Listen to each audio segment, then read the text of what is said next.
And we're live. Welcome to the Bold Leadership Story Show, where we talk about experiences shaping exceptional lives. And today I've got an amazing guest and author, Mr. Dan Altmire. We're going to talk about his experiences with insurance and elder care. And we've got tons of questions for him. And this is a live show, so I want to encourage you to participate. If you see us on Facebook or Instagram, or LinkedIn or YouTube, and you'd like to participate, engage, by all means, chime on in, and we'll see if we can get your comments up here and have you add your 2 cents and ask your questions. So I'd like to introduce my friend, and again, he's an author, Mr. Dan Altmire. He worked in the insurance and financial planning industry for over 35 years. He has extensive experience designing employer benefits plans, and he created the acclaimed benefit calibration tool. And I think we're going to know all about that by the end of today. And that what that does is analyze people's current risk balanced with their work benefits. Sounds cool. Dan is an accomplished public speaker who has educated thousands of consumers on financial risk and strategies to address possible liabilities. And with that, I'd like to bring Dan on. Dan, welcome to the show. Oh, well, thank you so much, Jim. I appreciate it. Yeah, glad you could make it here. And we've got your book up. I want to pull that up real quick so we can take a quick look at what that's all about, because we want to make sure everybody sees this, gets an experience with this book. So I'm going to pull it up on the screen if I can figure it out. Hang on one second. Let's see. It's not cooperating. Here we go. There it is. All right. So we're going to discover the crucial things seniors and children of seniors need to know about dementia and long-term care. And Dan's new book, Aging Gracefully, Planning Thoughtfully, is filled with financial planning strategies for people dealing with dementia and long-term care. And as I get over 65, I'm 66 now, I'll be 67 in December. That time of life is starting to creep up on me. And to be honest, I don't have a really good plan yet. So this is great timing for me to talk about this, actually. So I'm excited to learn more. Here's the big thing, Jim, and that is you're not alone in that. Okay. The figures say 65 people who are over 65, 70% of those people before they pass on to the next world will need some level of long-term care. 70%, but 14% of people have a plan. Wow. So what happens to those people that don't have a plan? Well, what are some of I'm sure that's all over the map, but what are some of the stories you've heard and seen? Well, the story, everybody has a story. At least one story of somebody they knew, or a family member, or their parent, or their uncle, or their aunt, or somebody that went through long-term care. And some people have plans in place, but typically what happens is there's a crisis. And so, what kind of crisis? There's family members all over the country, and who's going to take care of mom, and a lot of times families end up having arguments, and one family member ends up taking care of the majority of the care, and the other ones feel there's a lot there. If you don't have a plan in place, then it's all happening at once, it's I based on the percentages, that happens more often than not. Sometimes the long-term care that people need is 6 months in a facility while they're recovering from hip surgery or something like that, and it's not an ongoing process. But if you have a situation where you have dementia, people with dementia can live a long time, and whether that dementia be Parkinson's related dementia, whether that dementia be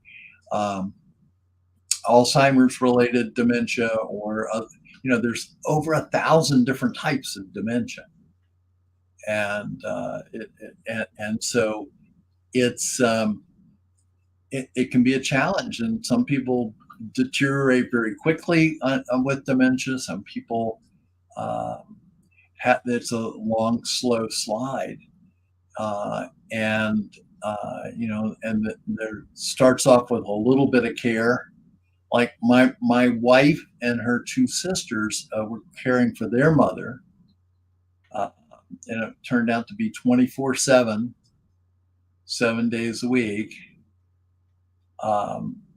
And they started off, take mom to the grocery store with you, just kind of stay with her. Somebody sleeps at the house just to make sure everything's okay. But all three of them still kept the job as well as taking care of mom. And they were spending,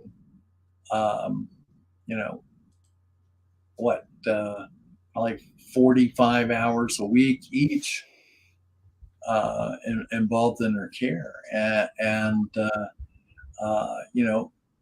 That fortunately they all lived in the same area. Fortunately, they hung together as a team and were able to do that. But I've heard many, many stories where that doesn't happen that way. Well, that's a complete change in life. I mean, you're going through life, everything's hunky dory, and then all of a sudden something happens. Some crisis happens, like they fall and break a hip, or they all of a sudden can't do something. They have an operation. Something's discovered that they can't get around anymore. So all of a sudden, you're as the kid, you're elected all of a sudden. And if you have siblings, I guess, that are close by, you're lucky that you get some assistance to get those things done. Well, that's even if anybody's nearby. One of my friends and a great provider and planner of crisis care, Annalie Kruger is that's what she does all the time. And she said there are people that call her in crisis, and nobody's close to the parent that is there. Nobody lives near the parent. And one of the things she said was the greatest thing going now is Zoom, so that you can have family meetings and everybody doesn't have to fly into to Wisconsin or something, or right. Florida, and so it's a big challenge. And if you don't already have a plan in place, then it becomes worse. And look at the disruption it has for the family members that don't have when they don't have a plan. Somebody's got to do the care, or you got to figure out a plan. You got to get maybe you have to get a guardian in the locale, and if you haven't already done that, I mean, that can run you tens of thousands of dollars just to set those things up in an emergency. So it's this is really serious stuff, and that's why I wrote the book, was to because so many people are not prepared. I wanted to help clarify some of the things. I mean, again, there's I'm an insurance risk management guy. Okay, mm-hmm. I'm not um, on the care side. I'm not on the legal document side. But all those But things need you to. see all the numbers, right? You see all the like. I see the numbers, and I know what people need to have in place. But you have to have a team of people really working. Elder care attorney, a care consultant, or a plan or a care plan. One of the things that my wife said was that the hardest part of dealing with her mom's situation, besides just the time and everything else, was just that she stopped being a daughter and started being a caregiver. And psychologically, that just tore her to pieces. I mean, and she wants to be with her mom. She didn't want to. She wasn't a trained caregiver. Right. And you got to become the parent. Well, that's true. And so, it's a multi-generational issue. It's not just about people like you and me who are on the other side of age 65. Right. If we care about the other members in our family, we should be involved in getting a plan together, but we should also be consulting with our family members.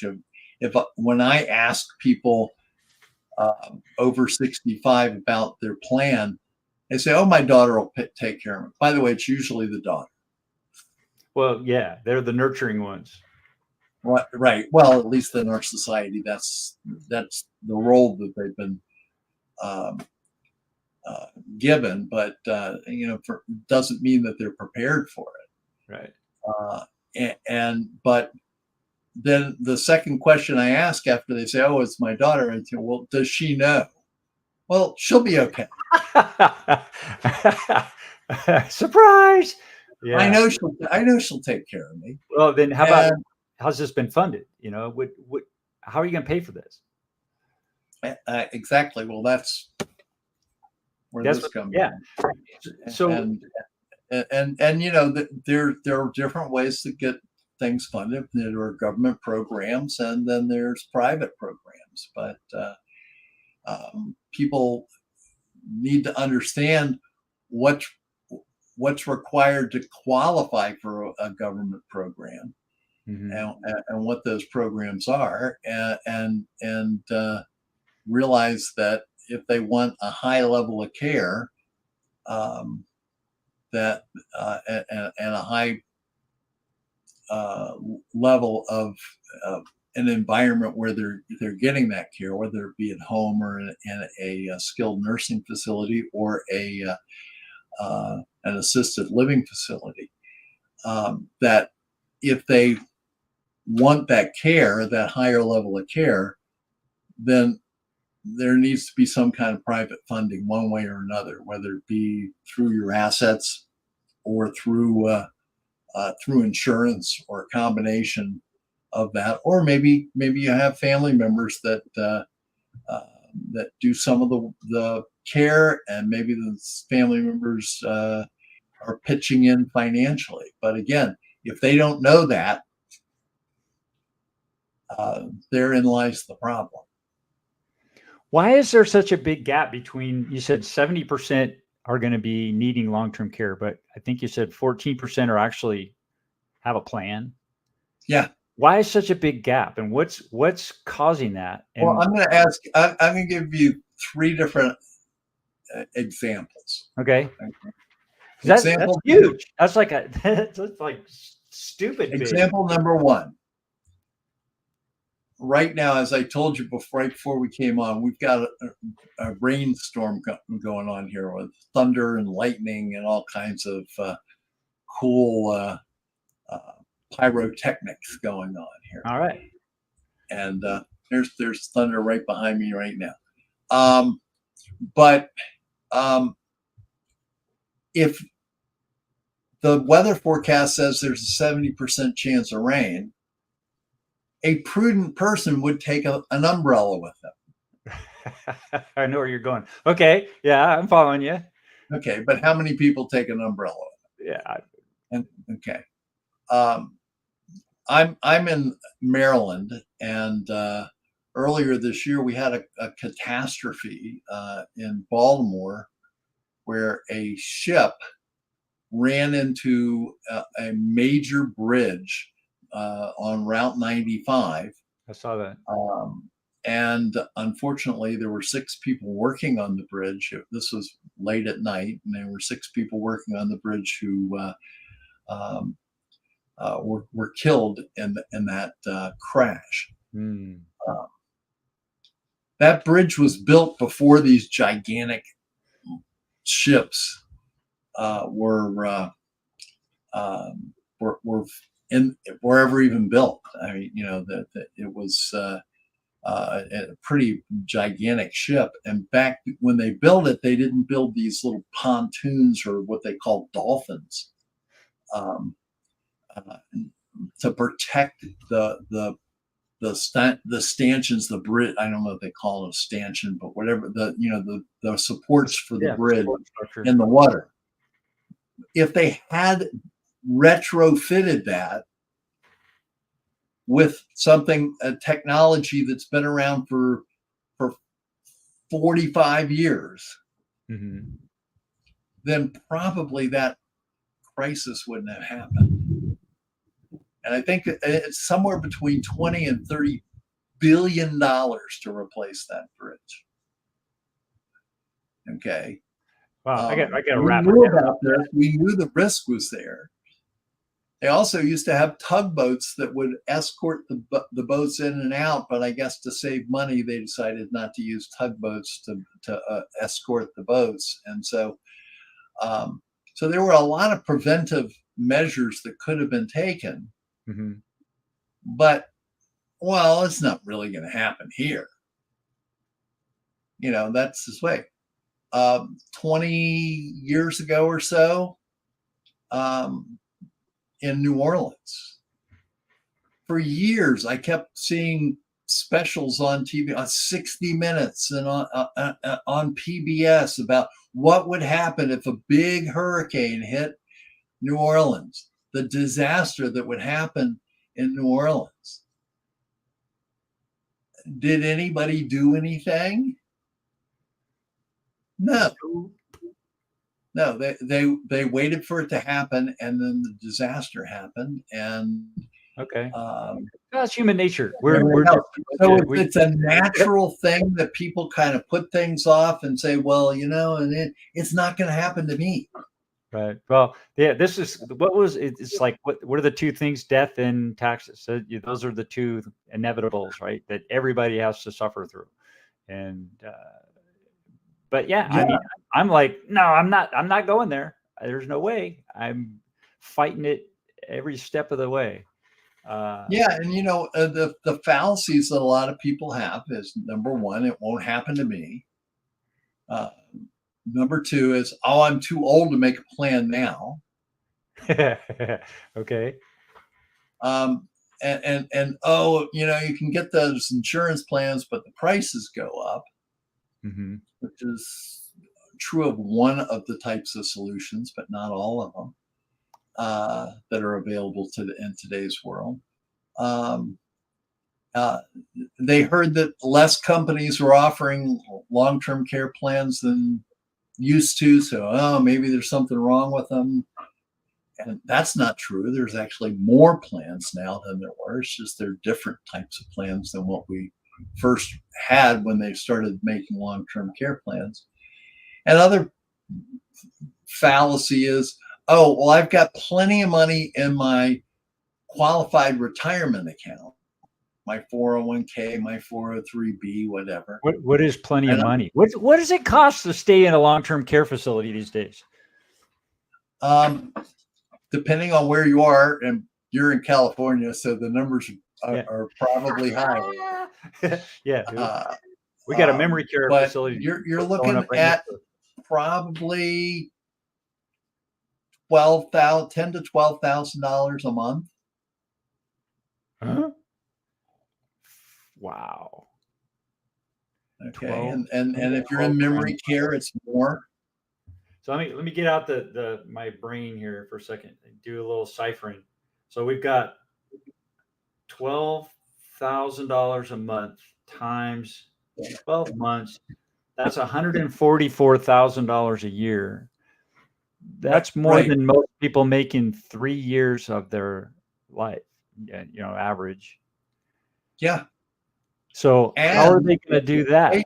Wait, there's more. Wait, there's more. Yeah. Hey, wait.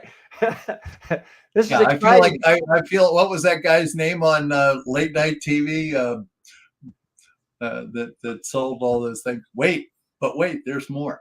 And here's the part of that fallacy. Well, I've got plenty of money in my 401k. Mhm. But what happens when you pull money out of a 401k?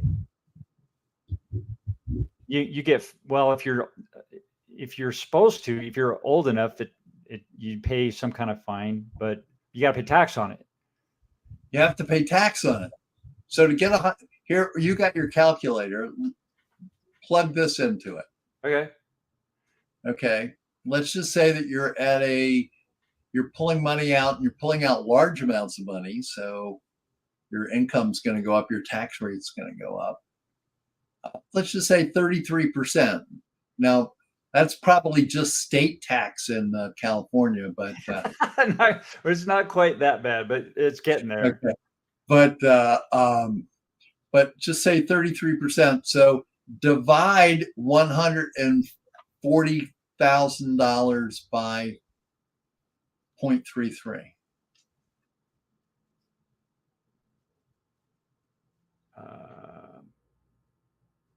So 140 divided by 0.33. Mm-hmm. So it's $424,242. That's wrong. Oh, that would be what the tax would be. You're correct. So divided by 0.66.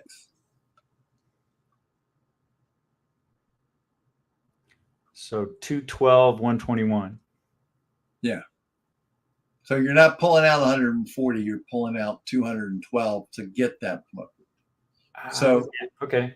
So if you're in for 5 years, that's $1 million coming out.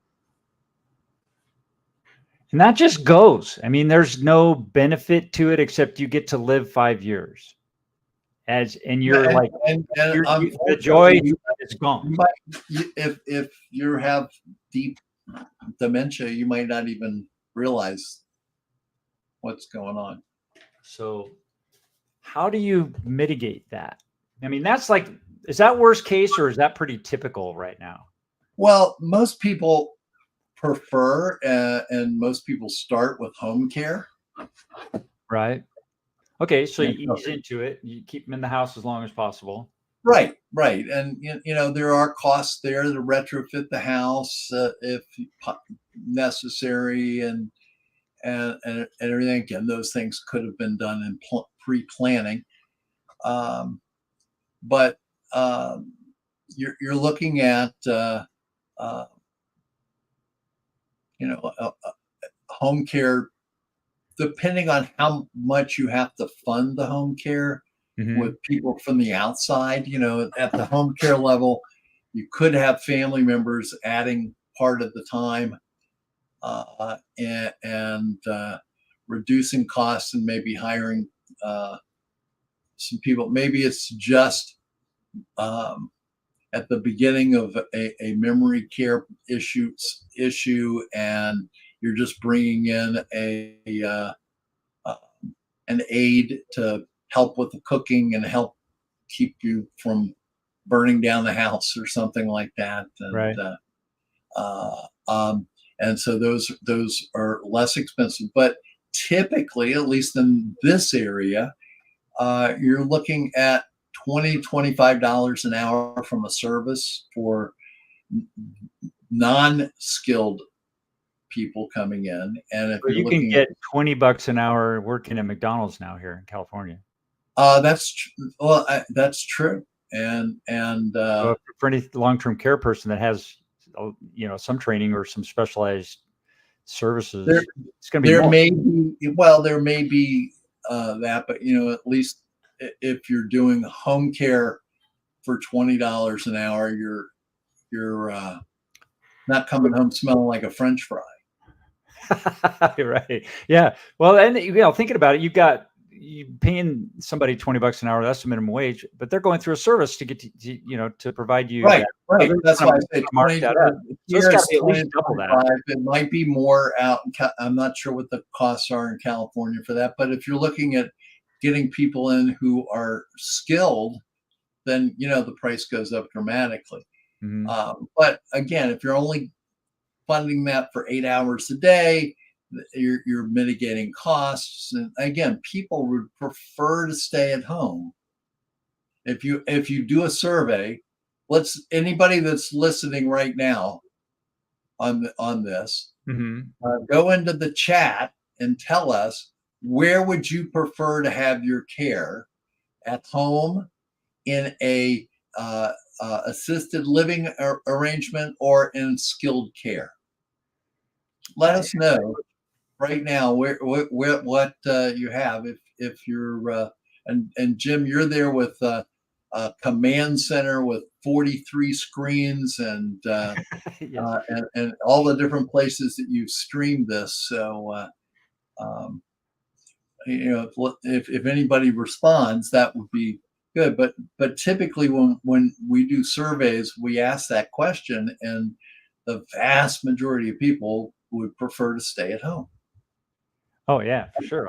I know I would. Yeah. We had it set up with my parents where they were in they had their own 2-bedroom place, and it was nice. It had a garage and everything, and they could live autonomously, but right on the grounds were that they had the full service care facility as well. So, and at the end, okay, so it's like and those are called continuum of care communities, CCC. And they actually owned the house they're in. Yeah, those are really nice. My stepfather, who lived to be 97 and a half,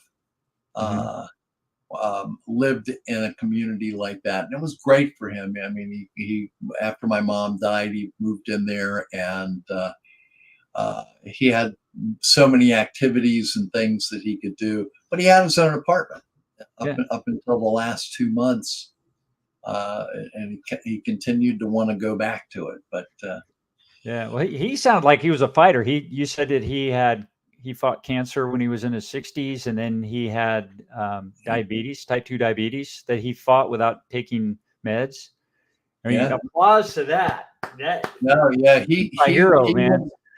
He was an amazing guy, and up until he was 97 and a half, he was going to the to take his car. Okay, 97 and a half. He was going to take his car. Driving around. He had a girlfriend. He had a girlfriend. And when he fell down, they had a little emergency button in his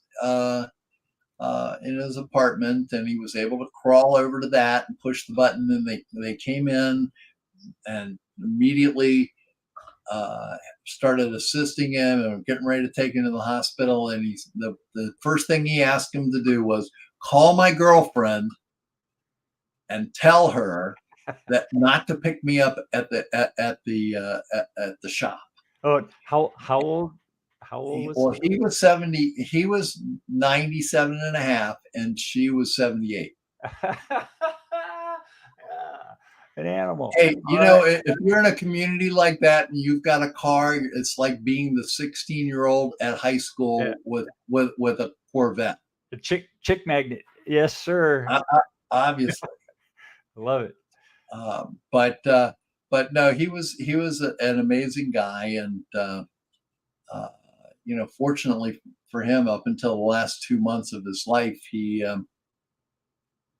was lucent and relatively healthy, even though he fought different things and came out on the positive side of all of them.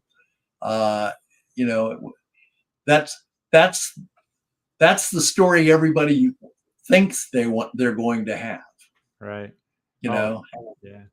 and So what is it you wrote this book? You took what you learned.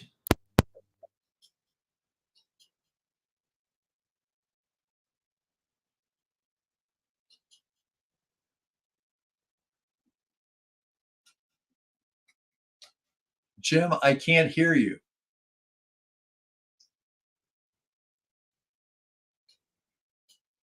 I don't know. Can you hear me? Okay, well, I'll just take it over.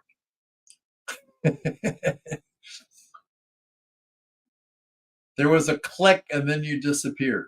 Your voice disappeared. I can still see you. It was like your microphone clicked or something. I don't know. Anyway, I think I know what you were going to ask me while you're playing around trying to figure out how to turn your mic back on.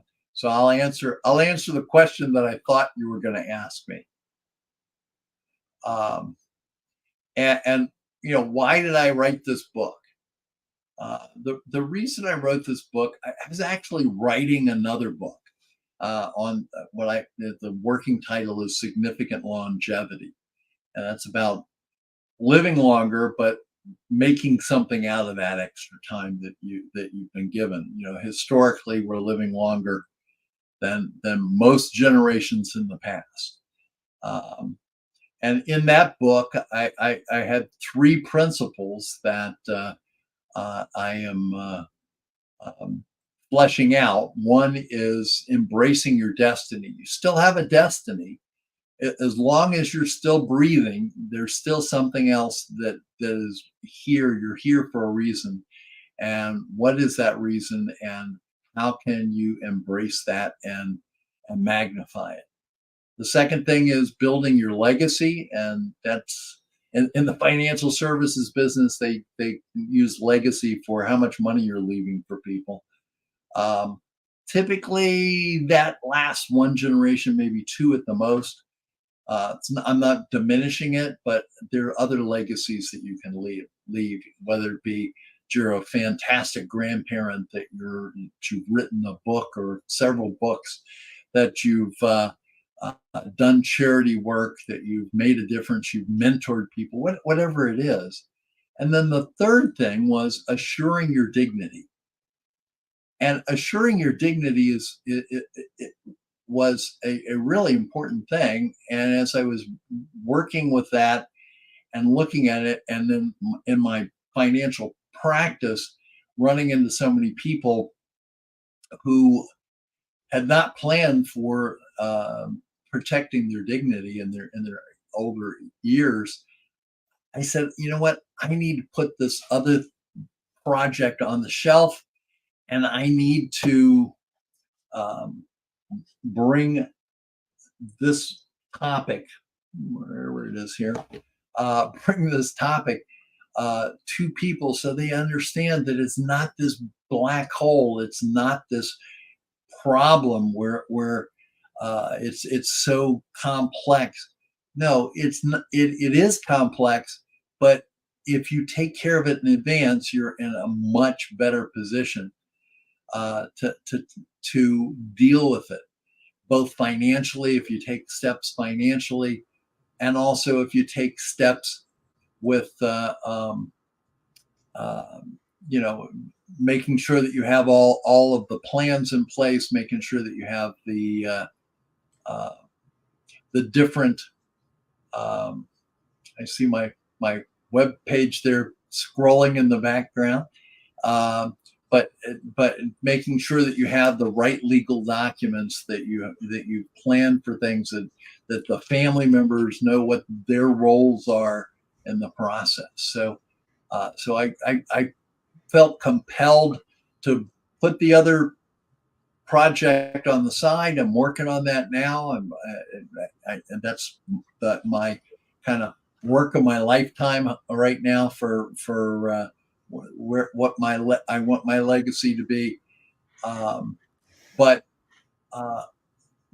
this was so important that I felt I needed to get something out right away. And so that's what brought me to write this book. Very cool. Can you hear me now? I can hear you. Yay. Okay. It's like a miracle. Let's see. You very generously created a coupon code for us, and that people that are watching today, or will this coupon be available after the show too for a bit? Yes, it is. Yes, it is. Okay, cool. So but for people that are watching it, they get it first. Awesome. That's great. But okay. the code will last until September the 22nd. Okay, good. So we got some time. There's the website. That's the landing page to. Is it ITC or LTC? LTC. I got it wrong. Okay. Let me correct that. LTC, like in long-term care. Okay, that makes sense. All right, let's try it. Let's try it now. There it is. LTC.com. It's beautiful. Yeah. So when you're watching this and you see that, go there and you'll find that you'll find this website right here that we've got up. Right. And so all you need to do is to get your copy of this book. It's normally $24.95. And with this code, I'm going to put up here in just a minute, you'll be able to get a copy. Dan's giving it away for $5. So it's a great deal. And that almost covers my mailing cost. Yeah, that's a screaming deal. And thank you so much for doing that. Well, thank you. I wanted to thank the people that you were touching with this, because the reason I wrote this book wasn't to become a million seller book and make money at it. The reason was I thought it was something that was needed. And, well, I was going to ask you about that. You've put this together. I got a chance to read through it. It's an amazing,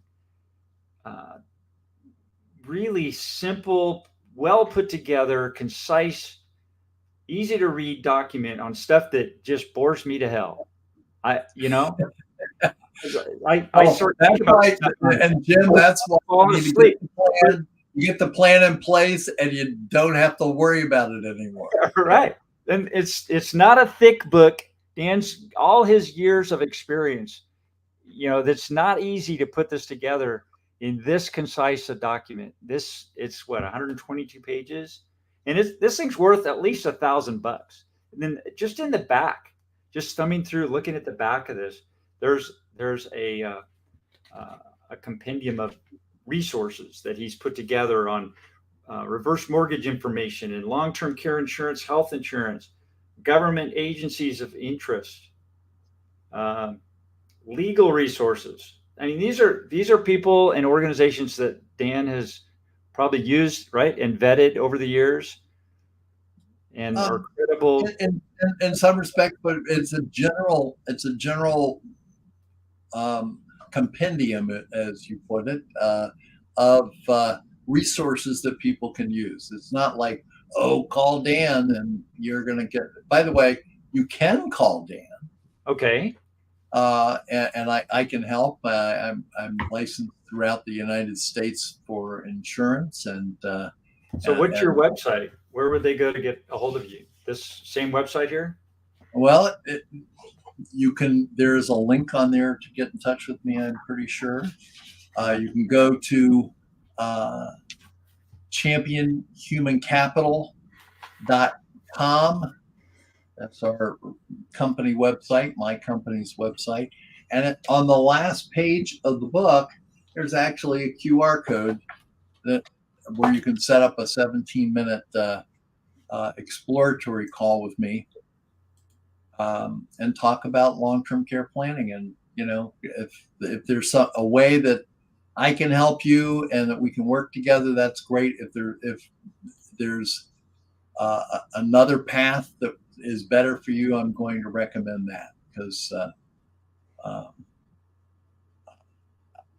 I'm good at what I do, but that doesn't mean that I can do everything. You know, if I needed heart surgery, I wouldn't go to my personal care physician, who's a great personal care physician, but I would go to a heart specialist. I would, if I needed heart surgery, I wouldn't even go to a brain surgeon, even though they're really good and they're surgeon. I would go to a specialist. Right. So, you know, again, there are elder care specialists. There are elder care CPAs. There are elder care planners that do the care documents and the care planning. That's not me. This one's not you. I'm there to help you with your risk management plan and help you go. But there's my website. Yeah. Okay. The old way and the new way. Oh, mine, I've got a virus, I think. Well, if you got a virus, I got a doctor for you. Yeah, right. Help. So there's Dan. Here I am, holding the District of Columbia flag there. So very cool. So anything and everything to do with you working with businesses, entrepreneurs, individuals, dementia focused. You have a dementia focused practice in extended and long-term care. So you are the expert. Yeah, and one of the, you were just talking about the workplace and companies. One of the really exciting things for me that we've just brought in. I have an extensive background in employee benefits and worksite benefits and voluntary benefits. And I've been working very diligently on the individual side of long-term care for the last few years as a calling for myself. But I recently had an arrangement with one of my old colleagues where we now have long-term care plans for the workplace, where people can get up to $300,000 worth of long-term care benefits, guaranteed issue. What's that cost? Well, it depends on your age and other factors. Okay. So that's your employer. The employers are setting that up as a benefit. Their employers are setting that up as a voluntary benefit. So, you know, typically what we're seeing is that about 25 to 40% of the people in a company will participate in one in the plan.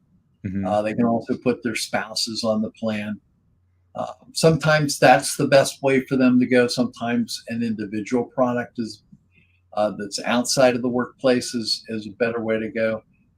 Working with executive groups where the company can actually buy the plans for the executives and write off the premiums as a business expense, and the employees don't receive the income for the premiums. So it's kind of a real win-win. So there's all kinds of ways that people can get long-term care, but the number is still 14%. Right. And so my calling right now, at least for the next 5 years, God willing, is that I want to make a dent in that what's that, 86% that is still unplanned. And so what's the first step for someone to do to get started with this? Make the call. Who do you call? Ghostbusters. Who do you call? Who do you call? Called Well, you call Dan Altmire? Call Dan Altmire, and I can start the process. Okay. Um, so The best place to go to start, I'm thinking, is buy the book. Yeah, right here. There you go. That's a great place to start. And so that's and you can go. Then again, it's a journey.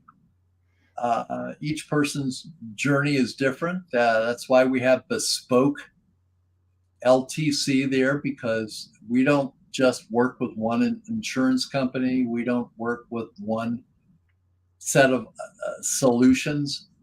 They're really on the insurance side. There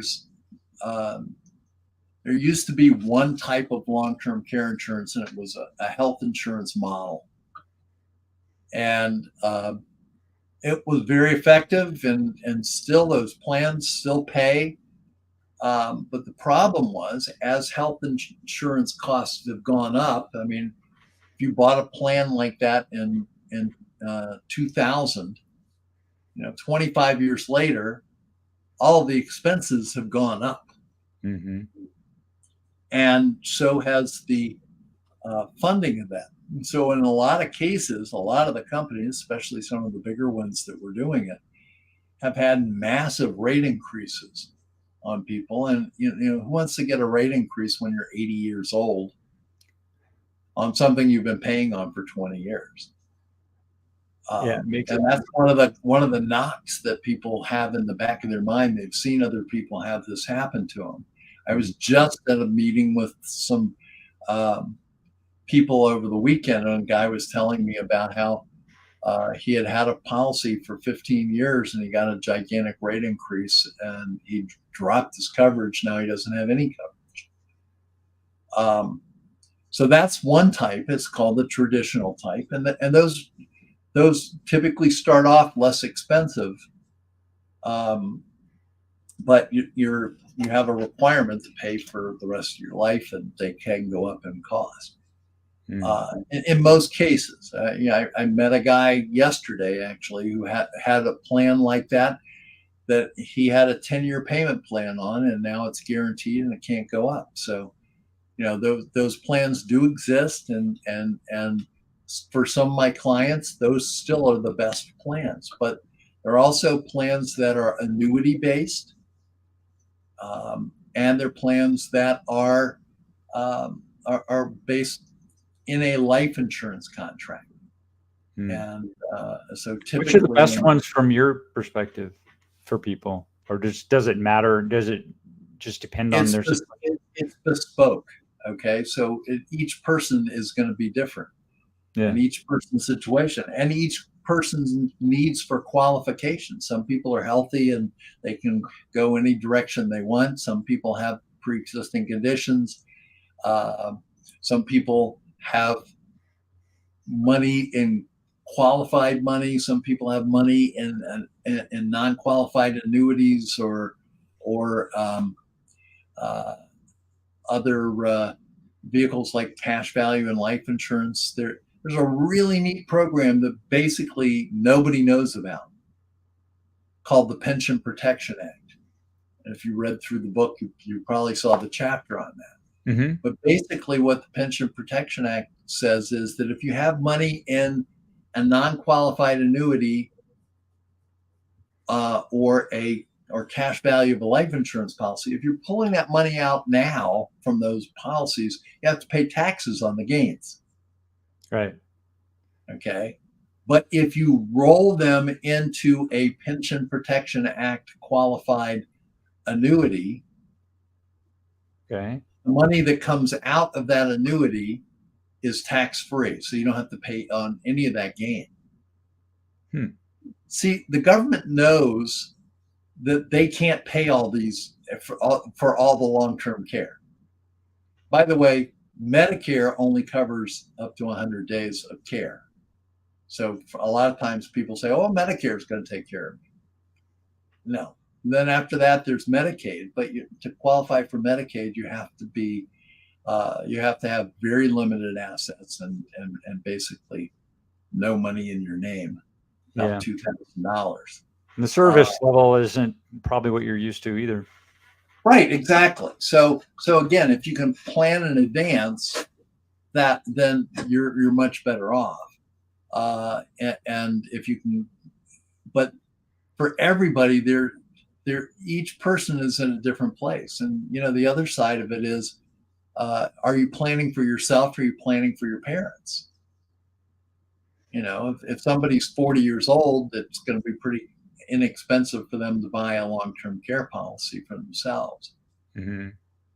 But one of their biggest needs is making sure that their parents have that in place. Mm-hmm. I had a gentleman I was working with who I asked him a question I ask people in the sandwich generation all the time.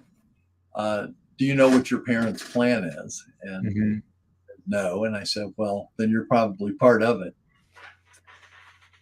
Right. And, you brought up.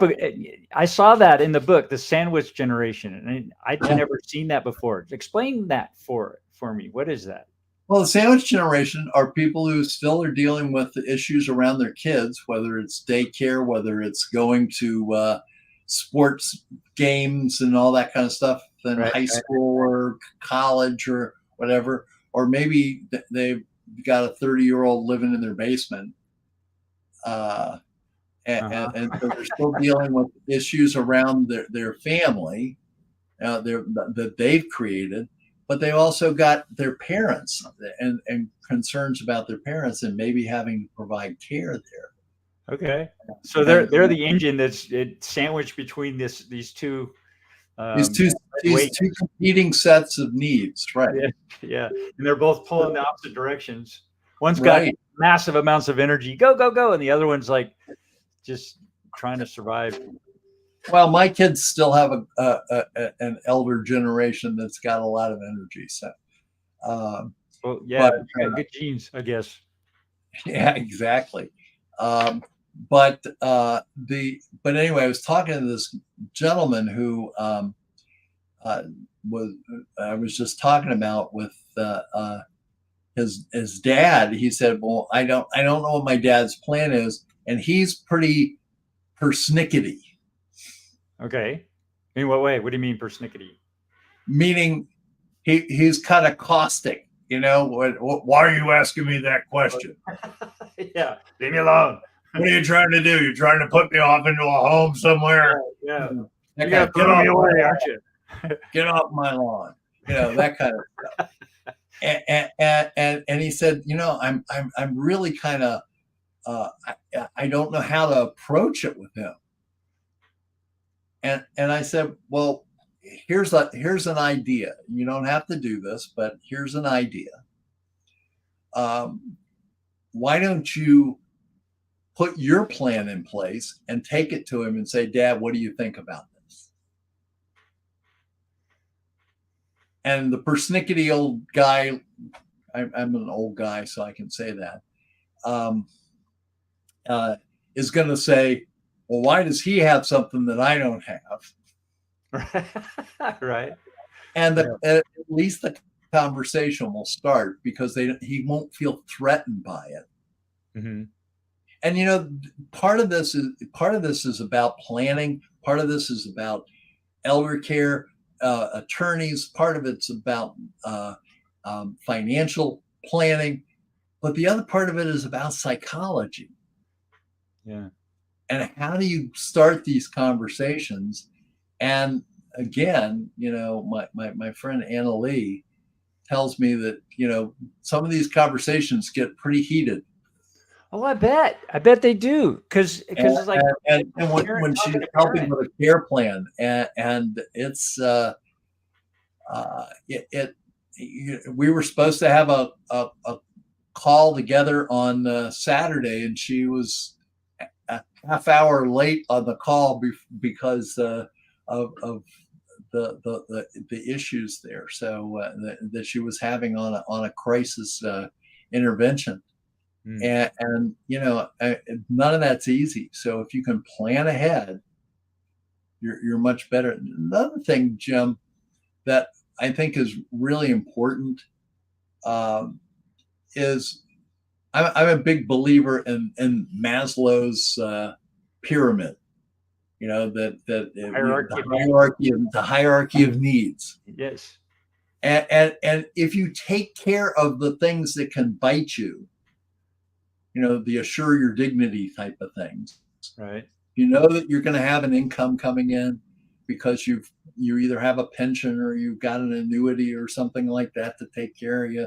Make sure that you're always going to have your bills paid, and that you have a long-term care and plan in place. When you see other people having those problems that are your peers, you don't worry and say, "Oh my God, what's going to happen to me if that happens?" Mm-hmm. So you're able to focus on building your legacy and embracing your destiny, because you don't have to look over your shoulder all the time.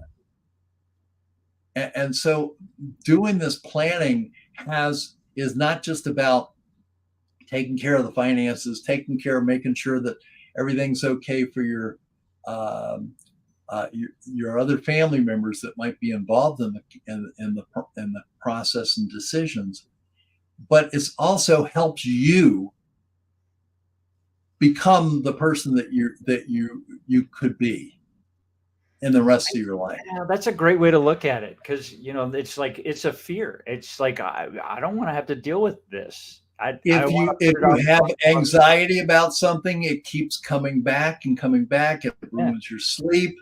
It ruins your health. If you've got it taken care of, no plan is going to take care of everything that happens, but at least you have a plan. Mm-hmm. You have a place to start instead of in a negative hole.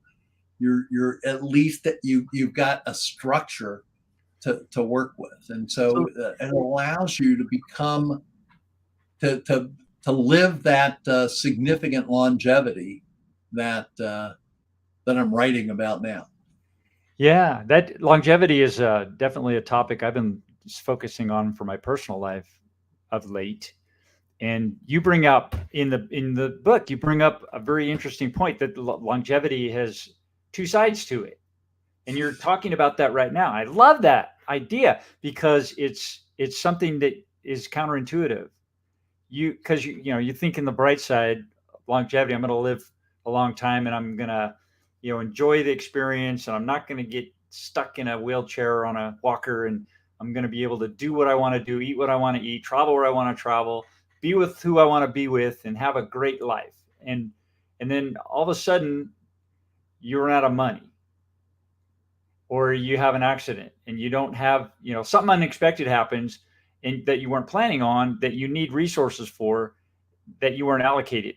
You hadn't allocated people for. who are in care, that ability to live a long time becomes a real exactly a bad thing, because you have to live a long time with this issue.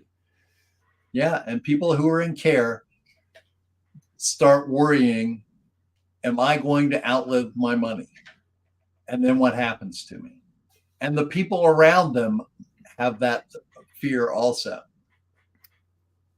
And so if you have a plan, if you have thing, at least you have a shell of what is going to take, of how to deal with those situations if they happen. Again, 70% is the number that we're dealing with. That's huge. Well, I'm gonna reveal the secret code. Oh, please reveal that secret code. This is the big reveal, everybody. This is we've been waiting for this. So you go to the website that's here, and then you tap on get your copy. I'll show you. Just go to get your copy and you click on that, and it comes up with this order form. So you go through and fill out the order form, and then they'll ask you for not yet. When does the secret code comes in on the next page, right? It comes on the next page where you put your card or payment method on there. Okay, PayPal so or cool. whatever. You fill this out, then go to payment, and you fill in your credit card information, and then you And, put this and code then, in, right. and you'll get a And, discount. and it changes the price to $5. Wow, that's fantastic. So there's no excuses for anybody to not get Dan's book. It's like I said, it's, I think, well worth over $1,000 with the information he's put in it. How many years have you been in this industry, Dan? I started in 1986. I can't count that high. So just a minute, and I tell you what, it's comforting, I think, for me to read through this and say, wow, I didn't even know this stuff existed. And normally when anything is tied with a .gov, it's reams and reams and hours and massive amounts of confusion to get even started with a subject. And Dan's cut all that away, made it so super simple that all you need is this little book to get started. And if you have questions, you can call Dan directly. Just go to his website, and you can connect with Dan, and he'll help you get started with your plan. And Dan, what is a plan? Can you kind of characterize what a plan looks like? Well, a plan is multifaceted. You know, I help people with funding. Okay, helping them get tax-free funding in many cases. Okay. Through the pre-positioning of their assets in long-term care plans that would pay tax-free benefits to them, in many cases for the rest of their life, if they're in care. So that's my role directly, but I'm also a connector, and I can help you find a elder care attorney. Maybe you already have a will. Maybe you already have advance directives. Maybe you already have the other structures that would be in place, but you don't have funding set up. That's, again, remember, just because you have a lot of money in a qualified plan doesn't mean that you have a financial plan because of taxes. Okay, and we can reposition things on the front end so that you don't have to take away all of your assets to fund that and taxes.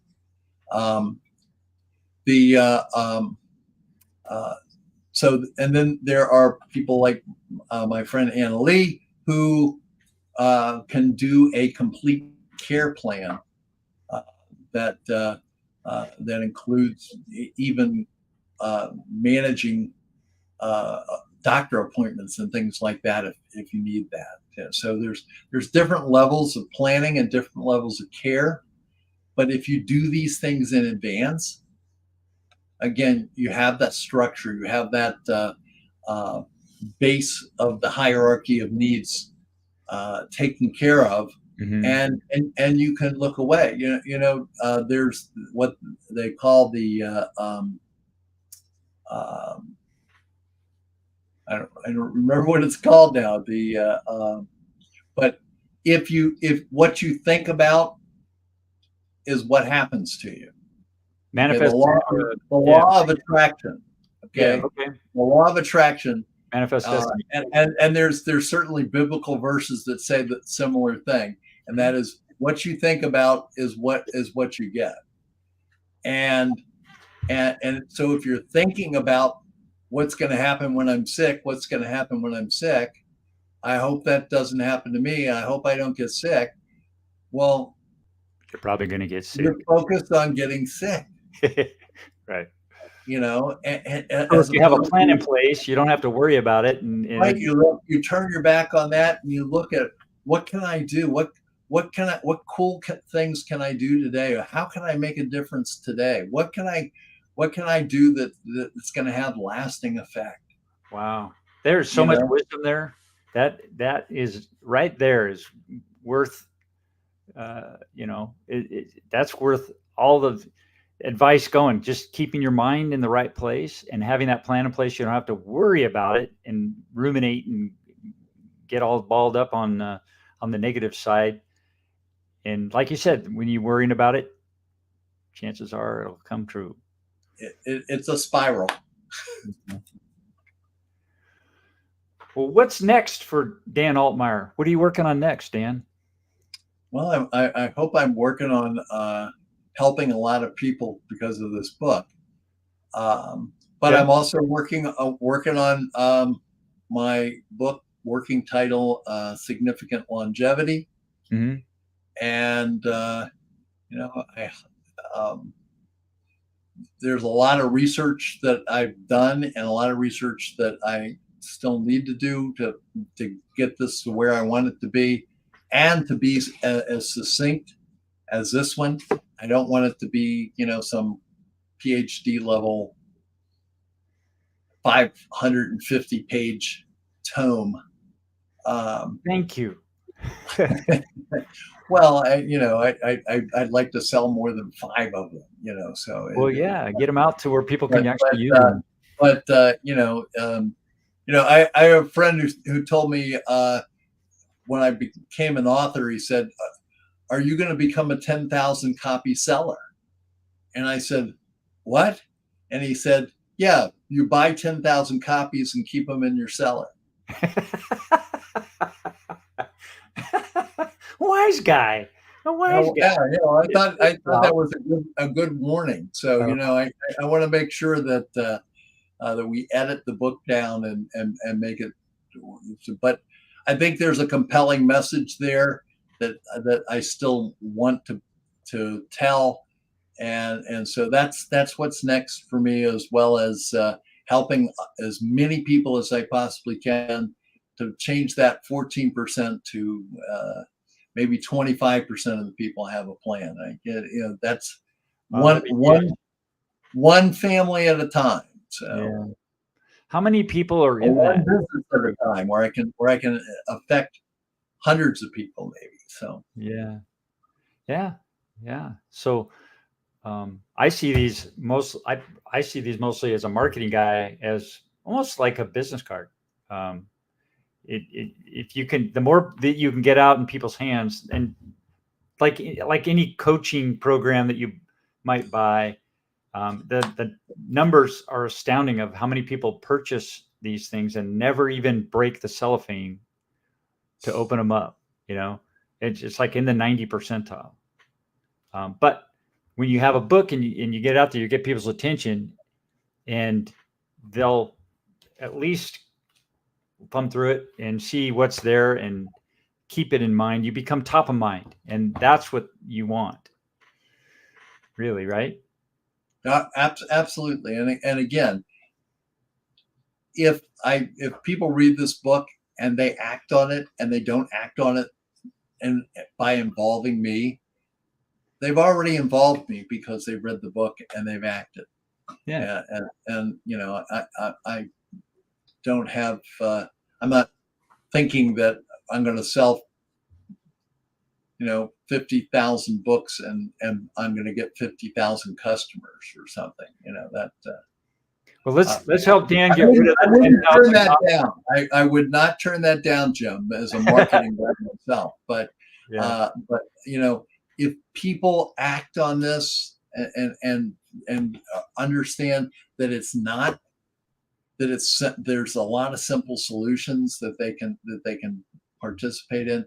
The only thing I would tell them is, if you're going to go to somebody to work this through, go to somebody who represents multiple carriers, go to somebody who understands long-term care specifically, not just they have a license. Okay. My personal care physician has a doctor's license. I don't want him doing my heart surgery. Okay. But just work with people who specialize in this area, whether it be me or anybody else around the country. So excellent. Well, thank you, Dan. And just thank you, Jim. I'd like to challenge everybody to help Dan get rid of all the 10,000 books he's got in his cellar by going to bespoke-ltc.com and punching in that code to get your copy of the book for not $24.95, but just $5. Wow. And remember, that's Jim Miller with 2 M's in the middle. JIMMILLER 500. Excellent. That's 500 pennies. 500 pennies. Beautiful. Well, thank you, Dan. It's been a lot of fun. Thank you so much, Jim. And I really appreciate your time, and you've done a great job. Appreciate it. My pleasure. We'll talk to you again soon. Have you on again. Great. Would love to. Thank you.